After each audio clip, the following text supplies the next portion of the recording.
politique vue par Tanguy Pastureau. Hein?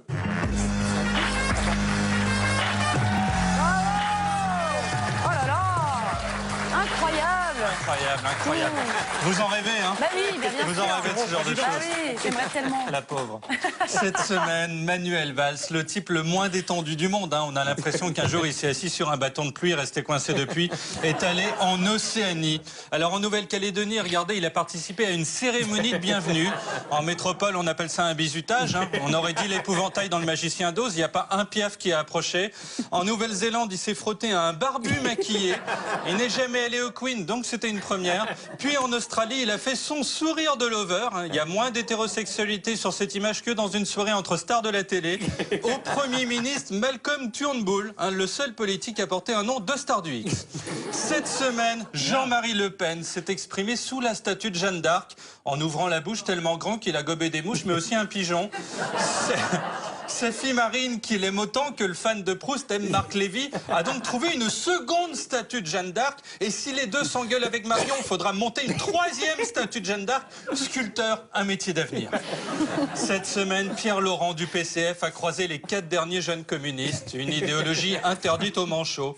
Puis, pour chaque brin de muguet vendu, il a sifflé un kir. À 3 grammes, il est revenu voir les 4 communistes et magie, il en a compté 16. Tant qu'il décuite pas, il a le moral. Cette semaine, Élodie Frégé a posé nu dans lui, tandis que Jean-Vincent Placé y a été interviewé. Heureusement, pas l'inverse. Ils ont essayé de shooter Jean-Vincent Placé nu devant une photo de Hollande, mais la séance était trop haute, hein, l'excitation. Cette semaine, Nicolas Sarkozy, le seul type à être candidat à rien et à faire campagne. Il est fou. A touché le fond. L'ancien président clinquant a en effet bouffé des biscuits de Lacre avec du jus de pomme Carrefour. Lui qui avait la vie de l'émir du Qatar à celle de Philippe Poutou. L'ascenseur social s'est craché. Cette semaine, comme on a vendu à l'Australie des sous-marins, eh bien Hollande a reluqué un sous-marin miniature. Donc heureusement qu'on leur a pas vendu des voitures parce qu'il joue avec des majorettes. Il était accompagné du seul trio non comique, Hérault, Le Drian et Cazeneuve, alignés par ordre de taille. On dirait les Dalton s'ils étaient sous Prozac. Cette semaine, Hollande a aussi rencontré le président guinéen Alpha Condé, avec lequel il s'est assis de la manière la moins naturelle du monde. Techniquement, c'est le premier numéro de lap dance sans stripteaseuse. Cette semaine, Stéphane Le Foll, le ministre qui est sur la brèche, qui semble toujours être à 2 doigts du coup de boule, était au Maroc. Alors il a visité le salon du légionnaire, puis a croisé une dame voilée, avant de choper la tourista en dînant local sous une tente berbère. Du coup, il a annulé sa visite dans le 93 au motif qu'il n'allait pas faire 2 fois les mêmes trucs. Cette semaine, tous ceux qui pensent que Juppé président, ce sera la même chose que Hollande, ont tort. Puisque Juppé, on le voit sur son tract, a un parapluie, il ne sera pas mouillé. Vous voyez ?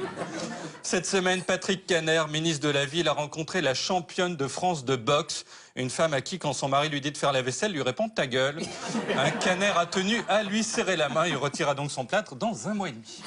Cette semaine, Macron, le Rastignac du CAC 40, a demandé à ses fans de faire du porte-à-porte. Ce sont les témoins d'Emmanuel, vêtus de ce t-shirt affreux. Consternation chez la ménagère, qui rêve que Macron vienne la prendre contre la commode et qui voit débouler Kevin, un puceau acnéique, fan de manga, fantasme et réalité. Au moins avec Juppé, il n'y a pas de souci.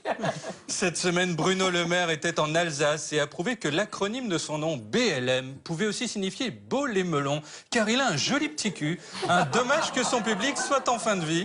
Puis BLM a parlé des femmes. C'est le seul avec Jean-Luc Lahaye à arquer les jambes quand il s'adresse aux femmes. Son corps n'est qu'un long désir inassouvi. Cette semaine, Ségolène Royal s'est rendue au Kenya pour une campagne anti-ivoire. Ce 9000 km pour rien, parce que pour voir un cimetière d'éléphants, il suffisait d'aller rue de Solferino à Paris. Il y a tous ceux du PS. C'est un meeting politique ou quoi, là?